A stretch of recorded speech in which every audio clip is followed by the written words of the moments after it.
waa gacan ku dhiglihii Haashim ahaa ee dilay Maam Waris iyo labadeeda gabdhood oo kaamirada qarsoon ay soo qabatay intuusan dilin ka hor wax yar ka hor. Muuqaalkan hadda u jeedin waa Haashim oo kaamirada qarsoon ay duubtay asagoo raacaya wiishka.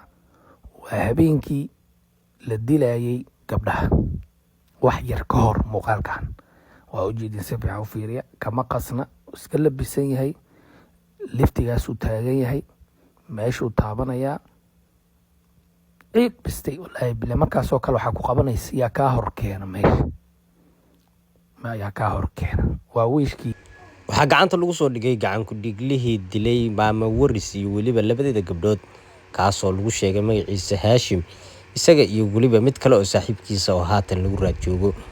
sidoo kale waxaa muuqaal soo duubay xaajiga qabay Maam Waris, iyadoona wararkii ugu dambeeyay ee Kenya ka imaanaya ay sheegayaan in haatan ay sheekadu u muuqato mid soo gabagaboomaysa, gacantana lagu soo dhigay dadkii ka dambeeyay dhibkaasi, inkastoo weli qaar ay maqan yihiin oo ay baxsad yihiin. haddaba muuqaalka waxaa ila daawataan aabbaha dhalay gabadha yarta ah iyo weliba ahaa xaajiga qabay maamada Allah u naxariistay Maam Waris oo arrintaani ka hadlaya. waxay dhahay kulligeenba jid weyn baa na soo gaadhay. إلهي سبحانه وتعالى ما رضي كنا جيستي يا سوق إن شاء الله waa la hayaa intooda badan. wixii harana waa la soo qaban doonaa. إن شاء الله أساس الجميع meel fiican bay maraysaa arrinta. wakaaladda baaritaankeed qarankoo dhan nin Soomaali waa madax ka ah. markaa ma dhici karto in dadkii dilay inay suuqoon iska galaan. waa la soo qaban doonaa wixii harayna. جيدنا كمان حبوا جيدنا والله دمنا يا sida foosha xune binaadamnimada kale. may waa la helayaa. war badan bay hayaan. war badan bay nasiib darana dad Soomaaliyeed baa ku jira la leeyahay. نصيب إن شاء الله نصيب تمت وأمر waa joogtaa intay waxba dhinac uga dhacayaan. telefoonkiisa hooyada iyo labadeeda gabdhood ee Nairobi lagu dilay sida arxan darada loogu dilay, waliba inta la qabtay surka laga garaacay oo waliba maamadii gacmaha laga jar oo indhihi laga soo saaray, gabdhihiina wajigiisa xun looga garaacay. inay Soomaali ka dambaysa maan moodeen. ninkii dhammaa anigu waxaan lahaa ilaa shal oo dhan war tagsiilayaalka Soomaalida raaca, war tagsiilayaasha Soomaalida wax idii dhaamale, warka carara ajaaniibba shaqo kuma leh ka war. tagsiilahoodii waa tagsiilihii reerku ay lahaayeen baa reerka baabi'iyey, iyadoo la leeyahay gabadh soo baxsatay.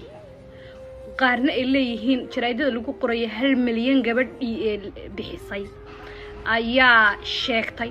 gabadhu shalay dhan xagee jirtay arrintan ilaa maalintii dhacday ilaa hadda gabadhaas arrinta soo sheegtay ee 1 milyan laga qaatay xagee jirtay. gabadha laftirkeeda soo baxsatay warka soo sheegtay lug bay ku leedahay. naag la yiri waa la qabaa, ninkana lug bay ku leedahay. ninkii waxa la yiri UK buu joogaa, reerka saa looga gala. naag kalena waa qabaa, ama sheekadaasi maseer lug ku leedahay. kullay waa ogaa reerkaas in cadowtinimo loo baabi'iyey iyo il gaara balal ku haysa. Soomaali see loo aaminahay haddii lagu soo adeegsado waxa lagu leeyahay jirkiisii ninkii markii la xiray waxa laga helay dhaawac, xagxagtimo, lagdin. inkastoo gabadha baa la yiri habar yaraheed iyo ay wacaysay muddo fara badan gabadha yari, iyagana inay ku daraan bay rabeen malaha. ka hor dhici mayne wali waxa socota ninka waraysigii baa laga sugaya hadda in laga qaado sababta ku kaliftay cidda ka dambeysay wax u geeyay reerka inuu baabi'iyo. runtii waxay ahayd arrin xanuun badan, geeri ay ka wada naxeen Soomaalida meel walba oo caalamka ka joogaan, iyadoona Kenya aad looga dareemay shirqoolkan lagu qaarijiyay Maam Waris iyo weliba labadeeda gabdhood.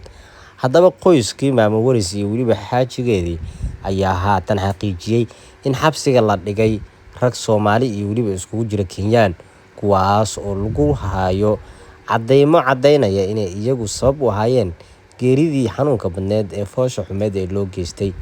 haddaba Kenya ayaa arrinteedu aad u cakiran tahay, waxa ayna noqotay meel inta badan mishinada Soomaalida lagu sameeyo, iyadoona arrinta xanuunka badan ay tahay in Soomaali kale ay qayb ka qaataan qaarijinta walaalahooda iyadoona ku bedeshaan shilimaad yar oo lagu sheegay ilaa 10,000 oo dollar inuu qaatay yarka ka dambeeyay dhimashada maamadaasi iyo weliba labadeeda gabdhood.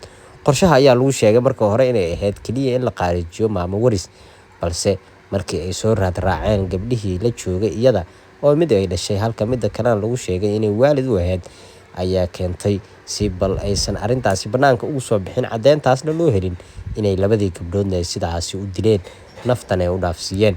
Haddaba arrimahani wuxuu ku soo kordhay muuqaaladeena soo socda ayaad ku daawan doontaa saaxiibayaal.